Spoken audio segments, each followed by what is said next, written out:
测试您好，请问我和我的孩子在超市买了面包，但这个面包太甜了，我们都吃不下。可是按照以前的教育是要节约粮食，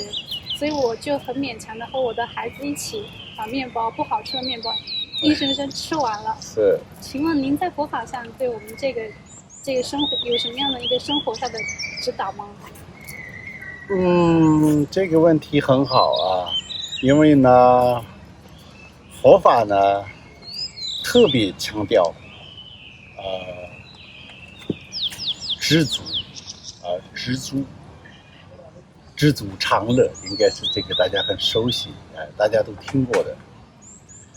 那所以生活上的一些节约，也经常呢，比如说自己比较吃的啊、喝的啊、穿的啊，都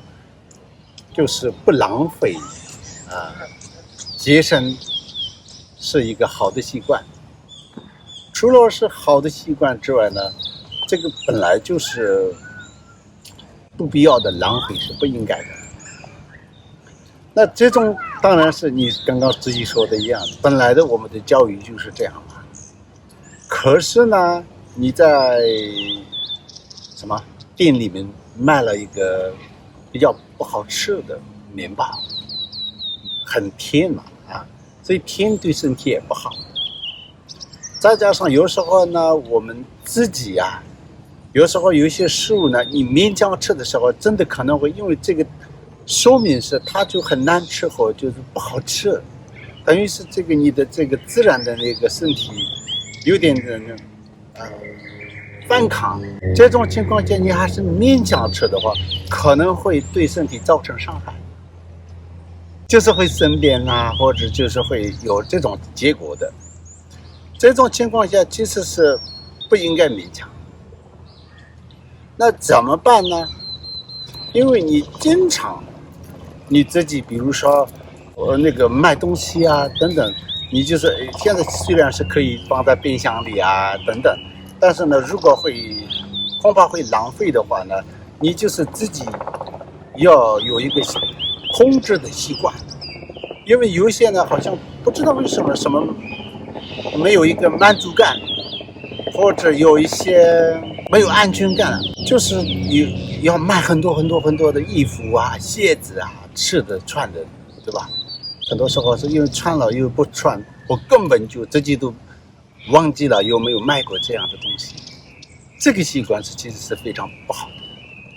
所以呢，就是很多时候我们也知道，在外面呢，有些人真的根本没有吃的，穿的不够，所以一日三餐都是问题的。所以这种情况下，我们应该要这个本身的你的经常的一个习惯要节省一点，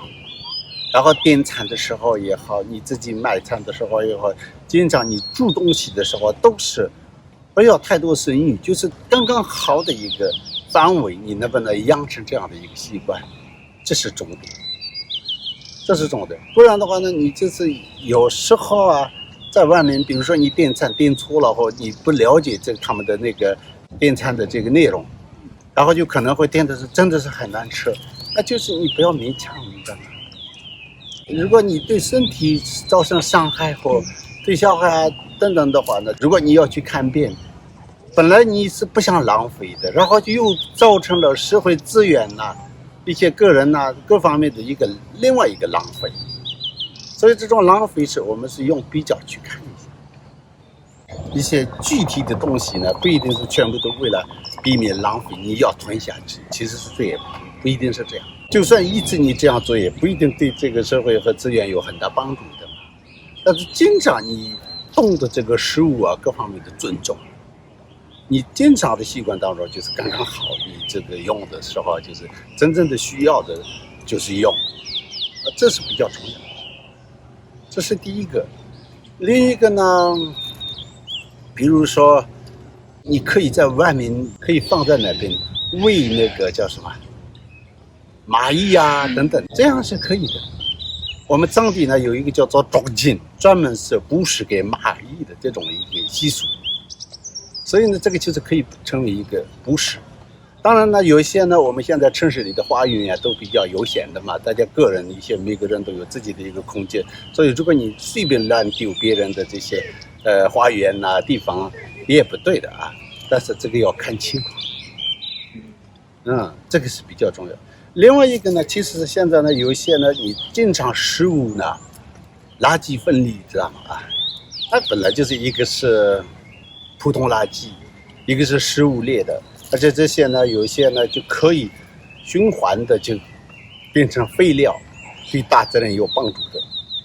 这种你就是这个是回收的，这是一般的，这是一个食物链的，对处理垃圾的人，其实整个这个资源和大自然都有帮助的。我们用这些方面去贡献是比较重要，这个是对